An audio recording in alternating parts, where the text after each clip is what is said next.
आज हम सब आपको इस बात के लिए बधाई देने के लिए आए हैं कि नारी बंधन अधिनियम इसमें मील का पत्थर साबित होने जा रहा है। देश की संसद में वर्षों से लोगों को प्रतीक्षा थी कि अधिनियम पारित होगा। अब बहनों को पंचायत की तरह, स्थानीय निकाय की तरह विधानसभा और लोकसभा में भी 1/3 सीटों पर अतिरिक्त विजयी बनने का और चुनकर जाने का एक अवसर प्राप्त होगा। आप में से अगली बार तो बहुत सारी बहनें ऐसे होंगी जब इसमें पूरी प्रक्रिया पूरी हो जाएगी।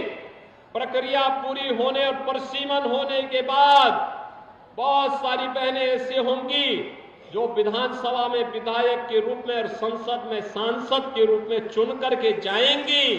भाइयों बहनों, इसके लिए अभी से प्रधानमंत्री मोदी जी के प्रति आभार व्यक्त करने की आवश्यकता है, जिन्होंने आधी आबादी के सम्मान को और उनकी गरिमा को बनाए रखने में इस अधिनियम को पुरजोर तरीके से लग करके आपका सम्मान बढ़ाया है, आपकी गरिमा को बढ़ाया है और लगातार 9.5 वर्ष से जो इस अभियान के साथ लगे हैं कि योजनाओं पर व्यक्ति नहीं, जाति और मत और मजहब नहीं, बल्कि सबका समान अधिकार होना चाहिए। मातृशक्ति के इस सम्मान की जब मैं बात करता हूं तो भाइयों बहनों, बेटी बचाओ बेटी पढ़ाओ से जो कार्यक्रम प्रारंभ हुआ, आज उसका परिणाम है कि इस पश्चिमी उत्तर प्रदेश की हमारी बेटी पारुल चौधरी और अन्नू रानी एशियन गेम्स में गोल्ड मेडल लेकर के आती हैं। गोल्ड मेडल याद करिए, इन दोनों बेटियों ने यहां की मातृशक्ति के गौरव को बढ़ाया है, देश का सम्मान बढ़ाया है और अपने सामर्थ्य की ताकत का एहसास देश और दुनिया को कराया है। और हमने भी कहा है दोनों को सीधे डिप्टी एसपी बनाएंगे। अब डिप्टी एसपी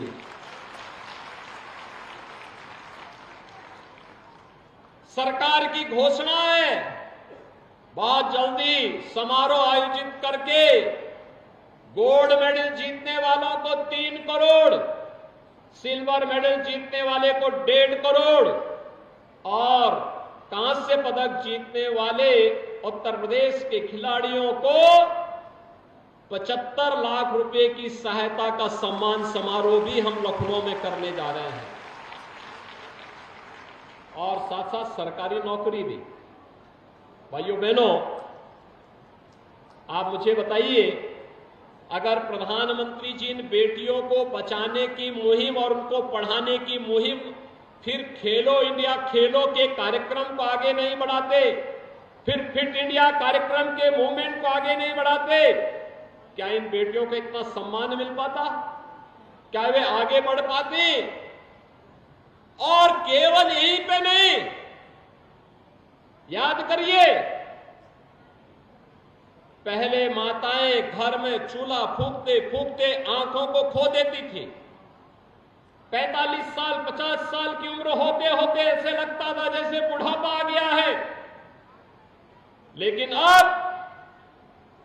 हर परिवार को प्रधानमंत्री मोदी जी ने उज्ज्वला योजना की सौगात दे दी है और उज्ज्वला योजना में भी अभी 300 रुपए प्रति सिलेंडर की कमी की है और हमने भी तय किया है दीपावली का उपहार हर उज्ज्वला योजना कनेक्शन धारी को फ्री में रसोई गैस का सिलेंडर उपलब्ध करवाएंगे।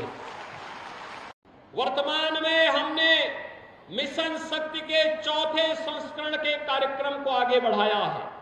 मिशन शक्ति का एक 4th संस्करण एक बार फिर से प्रभावी ढंग से नारी गरिमा की सुरक्षा करते हुए, उनके सम्मान को विवृद्धि करते हुए उनके स्वावलंबन का मार्ग प्रशस्त करने का एक अभियान है और इसकी शुरुआत हमने 2020 में की थी।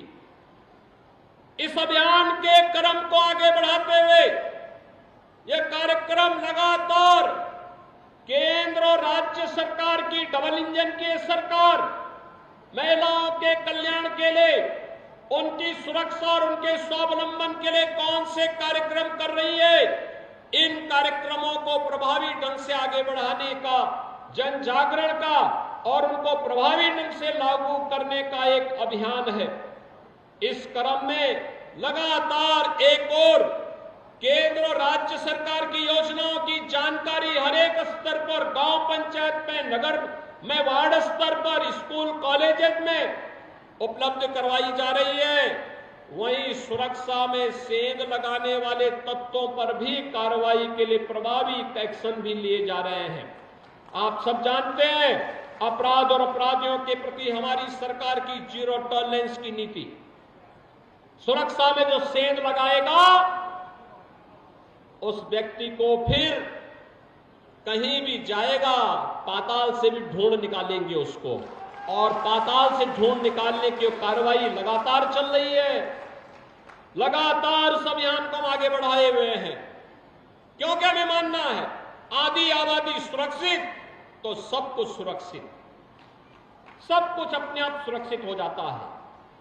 उद्योग लगते हैं, कारखाने लगते हैं, रोजगार का सृजन होता है, खुशहाली आती है, अभियान तेजी के साथ आगे बढ़ता है और यहीं से शुरुआत होती है राम राज्य की स्थापना का।